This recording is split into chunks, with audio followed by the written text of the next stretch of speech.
Hello दोस्तों, आप सभी का स्वागत है समसामयिक घटना चक्र के इस ऑनलाइन प्लेटफॉर्म पर।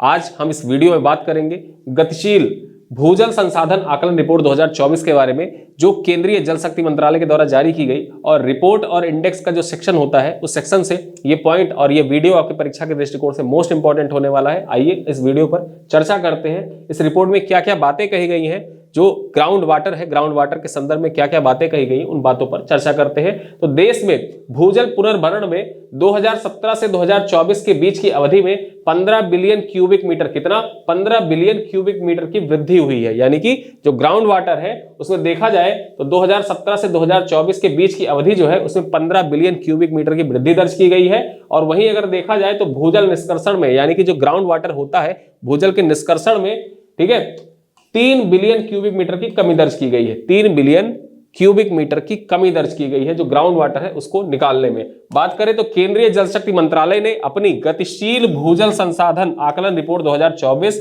में 31 दिसंबर 2024 तक देश के भूजल पुनर्भरण में नवीनतम स्थिति की रिपोर्ट जारी की गई है। ठीक है, तो यानी कि 31 दिसंबर तक यहां पे डाटा सम्मिलित किया गया है, जो गतिशील भूजल संसाधन आकलन रिपोर्ट 2024। और ये किसके द्वारा जारी किया जाता है? तो केंद्रीय जल शक्ति मंत्रालय के द्वारा ये रिपोर्ट जारी किया जाता है। ठीक है, और यही मंत्रालय है जिसने हर घर नल से जल अभियान स्टार्ट किया था। आगे बात करें, भूजल मूल्यांकन केंद्रीय जल शक्ति मंत्रालय के तहत केंद्रीय भूजल बोर्ड, यानी कि सेंट्रल ग्राउंड वाटर, ठीक है, ग्राउंड वाटर बोर्ड के द्वारा राज्य और केंद्र शासित प्रदेशों के सहयोग से किया जाता है। यानी कि जो भूजल मूल्यांकन है, जो ग्राउंड वाटर मूल्यांकन है, वो किसके द्वारा किया जाता है? तो ग्राउंड वाटर का मूल्यांकन केंद्रीय भूजल बोर्ड के द्वारा किया जाता है। इसके साथ ही साथ जो राज्य है और केंद्र सरकार है, उसके जो निकाय हैं, वहां उन निकायों के सहयोग से इसका जो मूल्यांकन है, मूल्यांकन किया जाता है। आगे बात करें, गतिशील भूजल संसाधन आकलन रिपोर्ट का अनावरण किसके द्वारा किया गया है?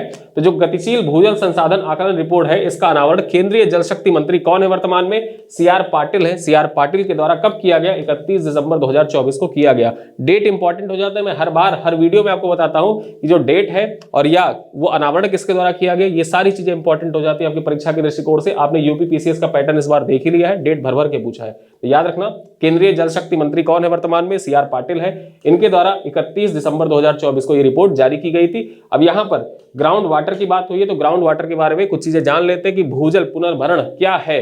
ठीक है, जो ग्राउंड वाटर रिचार्ज है उसका मतलब क्या होता है?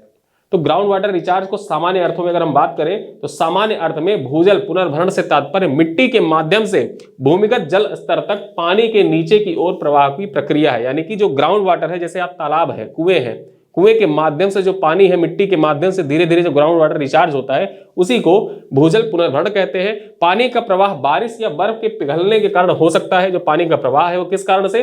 बारिश के कारण हो सकता है या बर्फ के पिघलने के कारण असंतृप्त क्षेत्रों में नीचे की ओर जब पानी रिसता है तो उससे ग्राउंड वाटर रिचार्ज होता है। पानी नदी के तल, झीलों, वर्षा जल संचयन के लिए कृत्रिम रूप से निर्मित जल संरचनाओं आदि के माध्यम से भी रिसता है। ठीक है, तो जैसे नदी, झील, तालाब है, तो उनके माध्यम से भी पानी रिस रिस कर नीचे ग्राउंड वाटर में रिचार्ज होता है। पानी निकालने से तात्पर्य, यानी कि जो पानी निकाला जाता है उससे तात्पर्य क्या है? तो सिंचाई, औद्योगिक उद्देश्यों आदि के लिए कुएं, ट्यूबवेल आदि के माध्यम से भूमिगत जल स्तर से पानी का बाहर निकालना जो है, उसको जो पानी का निष्कर्षण है, पानी का निष्कर्षण कहा जाता है। आगे देखें, जब भूजल पुनर्भरण की दर पानी के निष्कर्षण की दर से कम होती है तो इससे क्या होता है? तो इससे भूमिगत जल के स्तर में गिरावट आती है, जिससे जल संकट पैदा होता है। यानी कि जो ग्राउंड वाटर है, अगर जो रिचार्ज कम है, ग्राउंड वाटर कम है और आपने ज्यादा ही निष्कर्षण कर लिया तो होगा क्या? पानी नीचे कम पड़ जाएगा, और जब पानी कम पड़ जाएगा तो उसी को क्या कहा जाता है? जल संकट पैदा हो जाता है उसी से। ठीक है, तो ये चीजें आप समझ गए होंगे, ज्योग्राफी में ये चीजें पूछी जाती हैं आपसे परीक्षा में। ठीक है, अब यहां ये रिपोर्ट कहती क्या है? गतिशील भूजल संसाधन आकलन रिपोर्ट के मुख्य बिंदु क्या है? ये बिंदु याद रखिए, आपके परीक्षा में मेंस एग्जाम के लिए बहुत ही महत्वपूर्ण है। जब ज्योग्राफी का पेपर आप देंगे, जीएस पेपर 1 लिखेंगे, तो जीएस पेपर 1 में ये डाटा आप यूज कर सकते हैं। गतिशील भूजल संसाधन आकलन रिपोर्ट 2024 के मुख्य बिंदु इस प्रकार है। बिंदु देख लेते हैं क्या क्या बिंदु है। देश में कुल वार्षिक भूजल पुनर्भरण कितना? देश में जो कुल वार्षिक भूजल पुनर्भरण है, इसकी बात करें तो 446.90 बिलियन क्यूबिक मीटर, यानी कि बीसीएम, बीसीएम शॉर्ट में लिखा हुआ बीसीएम, जब मैं बीसीएम कहूं तो आप समझ जाइएगा बिलियन क्यूबिक मीटर की बात कर रहा हूं। तो देश में कुल वार्षिक भूजल पुनर्भरण कितना है? तो कुल वार्षिक भूजल पुनर्भरण जो है वो 446.90 बिलियन क्यूबिक मीटर है। देश में वार्षिक दोहन योग्य, यानी कि वार्षिक एक वर्ष में दोहन योग्य भूमिजल संसाधन कितना, तो 406.19 बिलियन क्यूबिक मीटर है। वहीं अगर हम बात करें सभी उपयोगों के लिए वार्षिक भूजल निष्कर्षण, यानी कि जो उपयोग है ना, जैसे आप सिंचाई के लिए या उद्योगों के लिए जो भूजल का निष्कर्षण करते हैं, तो एक साल में औसतन कितना, तो वार्षिक निष्कर्षण जो है वो 245.64 बिलियन क्यूबिक मीटर है। ठीक है, आगे देखें तो देश के लिए भूजल दोहन का औसत स्तर कितना है, परसेंटेज में बात करें तो 60.47% भूजल दोहन का औसत प्रतिशत है देश में। ठीक है, तो यहां पे इतने डाटा की हमने बात कर ली। आगे कुछ महत्वपूर्ण अन्य डाटा है, उनके बारे में भी चर्चा कर लेते हैं। पिछले 5 आकलनों में टैंकों, तालाबों और जल संरक्षण संरचनाओं के पुनर्भरण में लगातार वृद्धि देखी गई है। 2023 की तुलना में 2024 में भूजल पुनर्भरण में वृद्धि कितनी दर्ज की गई है, तो 2023 में जितनी वृद्धि हुई थी उससे 2024 में कितने % ज्यादा वृद्धि हुई है, तो 0.39, कितना, 0.39% की ज्यादा वृद्धि देखी गई है जल पुनर्भरण में, यानी कि ग्राउंड वाटर रिचार्ज में। आगे देखें 2017 से टैंकों, तालाबों और WCS से पुनर्भरण में 11.36 BSM मतलब बिलियन क्यूबिक मीटर की वृद्धि दर्ज की गई है। ठीक है, वहीं पर देखें तो 2017 में 13.98 बिलियन क्यूबिक मीटर से बढ़कर 2024 में 25.34 बिलियन क्यूबिक मीटर ये हो गया है। सुरक्षित श्रेणी के तहत मूल्यांकन इकाइयों जैसे ब्लॉक, मंडल, तालुका का प्रतिशत 2017 में कितना था, 62.6% था, जो 2024 में बढ़ के अब कितना हो गया है, 73.4% हो गया, यानी कि 73.4% हो गया है। और 2023 में कितना था, यह 73.14% था। तो आप 2024 का डाटा याद रखना कि 2017 से 2024 में बढ़ के कितना हो गया, 73.4% हो गया है।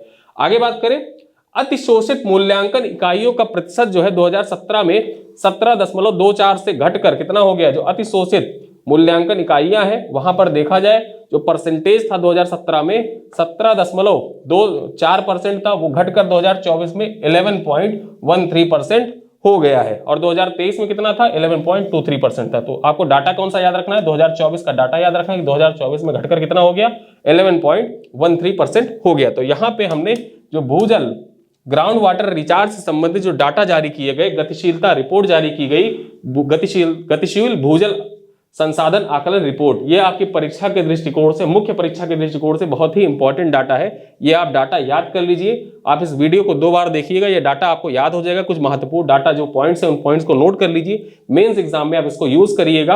और ग्राउंड वाटर रिचार्ज से संबंधित क्वेश्चन आपके मुख्य परीक्षा में बारंबार पूछे गए, जब आप PYQ उठाकर देखेंगे मेंस एग्जाम में ये पॉइंट्स पूछे गए, तो मेंस परीक्षा के दृष्टिकोण से बहुत ही महत्वपूर्ण है। और प्रीलिम्स के दृष्टिकोण से इंपॉर्टेंट हो जाता है कि ये किस मंत्रालय के द्वारा जारी की जाती है, किसके द्वारा जारी की गई, कब जारी की गई। ठीक है, तो ये पॉइंट आपकी प्रीलिम्स और मेंस दोनों परीक्षाओं के लिए इंपॉर्टेंट है। वीडियो कैसा लगा बताइएगा जरूर। वीडियो में कोई फीडबैक होगा तो फीडबैक कमेंट बॉक्स में जरूर लिखिएगा, आपके फीडबैक का इंतजार है। और साथ ही साथ वीडियो को अपने दोस्तों के साथ साझा करिएगा। मिलते हैं अगले वीडियो, तब तक के लिए धन्यवाद।